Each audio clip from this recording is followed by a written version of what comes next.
I grew up in Cincinnati, Ohio, to what you would call probably a normal family, upper middle class. Both my parents were chemical engineers for a big corporation, and they always taught me that success in life was all about moving up. It was always about making money and just being successful. That's what it was all about in my life. And even though I sort of looked at them, and people would ask me, they'd be like, "What's it like to have such successful parents?" And I was kind of like, "That's success?" Because when I watched my parents in their careers, they worked 60 hours a week. And they had to sacrifice everything to move up in their careers. They had to sacrifice their health. They're working 60 hours a week. They're not going to the gym. They never saw each other. They're always traveling. And worst of all, they never saw the kids. I have two brothers and a sister, and I never saw my parents. They had to hire somebody to raise us. But they told me that was success. So there was always a lot of pressure on me to follow in their footsteps. And even though internally I didn't want to, you know how it is growing up. You're always pushed in that direction. So in all reality, I went to the same school they went to. I studied the same thing they studied, mechanical engineering. And I was actually going to work for the same big corporation that they worked for. And I would have done that probably without question unless something had happened in my life when I was in college. When I was a freshman in college, I actually got a frantic, terrifying phone call from my mother about my father, and it turned out he was rushed to the hospital in cardiac arrest from alcoholism. It turns out my father was an alcoholic for 10 years and hid it from my family. And it wasn't until my mother got fired from her job that he couldn't conceal it anymore. And that sent me into this shock in my life. I didn't know what I wanted to do because I was doing the exact same thing they did.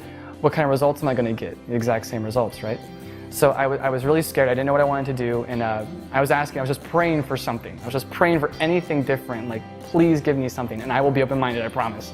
And about 3 months later, I went to a party, and I was sitting in the corner, and I was super negative and super angry, and this girl actually spilled beer on me. And at first I was really angry, but then she asked for my number, and that was okay, right? So she actually called me the next day, and she's like, "Hey, you want to come learn about this business?" I'm like, sure. What do you know about business? And she's like, "You have to come to Starbucks." And I was like, "I don't want to work for Starbucks."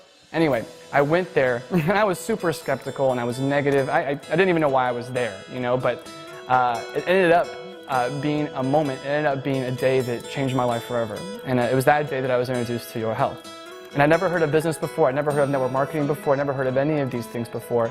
But what I saw a business, and I saw a project, and I saw a philosophy that I believe could change the world.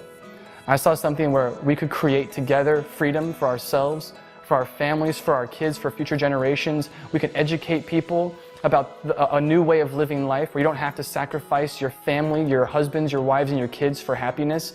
And that's why I joined, and that's why I worked hard. And even though it wasn't natural for me, even though I was an engineer, I still pursued it. And it changed my entire life to a point where now today, because of my involvement with this company, I know that when I do get married, I know that when I do have kids, I'll be able to raise my kids. Facebook's not going to raise my kids. I know that I'm going to be able to invest time into my wife. And one of the most beautiful things I have today is that as my parents have gotten older, my father's 74 today, I can invest time with them now that they could never invest into me. I can go to lunch with them in the middle of the afternoon because of this company. So I am so thankful for my involvement with this company. I'm so thankful for Dennis Wong, and I'm so thankful for Michael Moe, because if it wasn't for them, my life would be totally different. And I love YOR Health. Thank you so much.